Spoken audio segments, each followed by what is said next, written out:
तीसरे चरण के मतदान को लेकर आर्यनगर विधानसभा क्षेत्र में यहाँ पर वोटिंग बहुत ज़बरदस्त तरीके से चल रही है।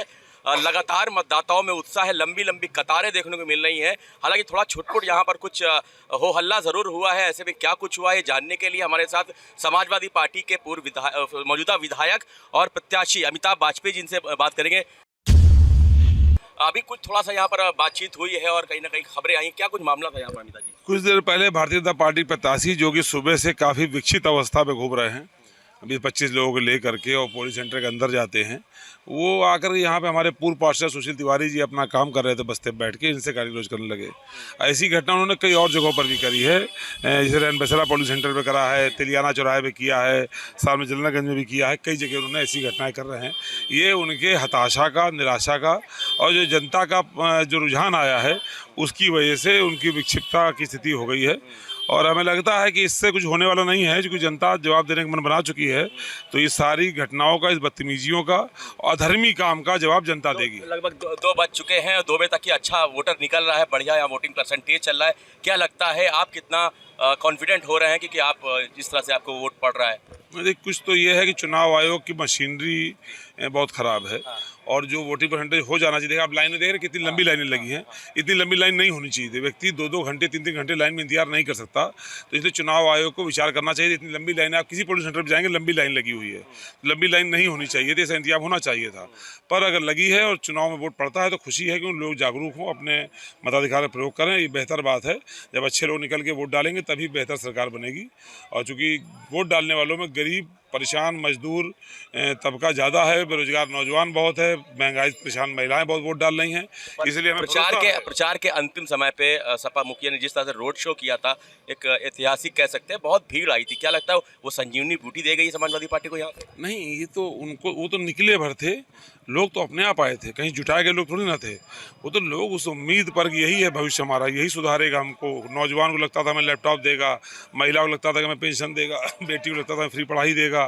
तो अपनी उम्मीद को देखने आए थे लोग। तो ये जुटाया हुआ रोड शो नहीं था, यही तो उमंग है लोगों की, जो अब सीधे वोट में तब्दील होने जा रही है और भारी अंतर दिखाई पड़ेगा। 5 साल से आप विधायक हैं, आपने जिस तरह से आपने कहा है कि आपने काम किया है, यहाँ की जनता आपको पसंद कर रही है। अगर फिर से विधायक बनते हैं तो प्रमुखता के तौर पे और क्या क्या काम है और क्या क्या मुद्दे हैं जिनको प्राथमिकता के तौर पे आप यहाँ पे करेंगे? पहले आप ये अगर शब्द हटा दीजिए। अगर शब्द अच्छा नहीं लग रहा, क्योंकि वो तो योजना हम नहीं कहते नहीं, हम हटाई दे रहे हैं अगर शब्द। आपका अगर शब्द हमको अच्छा लग रहा है। मैं विधायक बनूंगा तो शेष पेयजल परियोजना है, एक टंकी बची है शेष और 2 जगह रिपेयरिंग बची। शेष पेयजल परियोजनाओं को, उनके डिस्ट्रीब्यूशन नेटवर्क को पूरा करूंगा। सीवेज का मेन लाइन पूरी हो चुकी, कहीं डिस्ट्रीब्यूशन बचा उसको पूरा करूँगा। जो बड़े काम है कुछ, जैसे महोत्सव पंडाल बनना है, शिवाला की कलेक्टरगंज की बाजार को मल्टी स्टोरेज बनाना है, एलिवेटेड रोड बनाना है, हाइजीनिक मीट मुर्गा मार्केट बनाना है, परमठ के दरबार को टूरिस्ट प्लेस बनाना है। इस तरह की बड़ी दूरगामी परियोजनाओं को लेकर के हम लोग सामने आएंगे। 5 साल आपकी सरकार नहीं थी, क्या ये काम कराना चाह रहे थे और सरकार ना होने की वजह से करा नहीं पाए?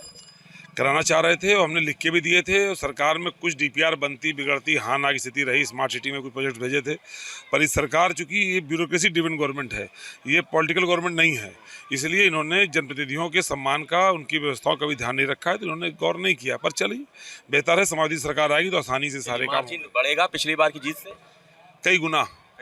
मिनिमम 30,000 to 50,000 अंतर होगा जीत का इस बार। बहुत बहुत शुक्रिया। ये थे अमिताभ बाजपेयी, जो कि आर्यनगर विधानसभा के मौजूदा विधायक हैं और समाजवादी पार्टी के प्रत्याशी हैं।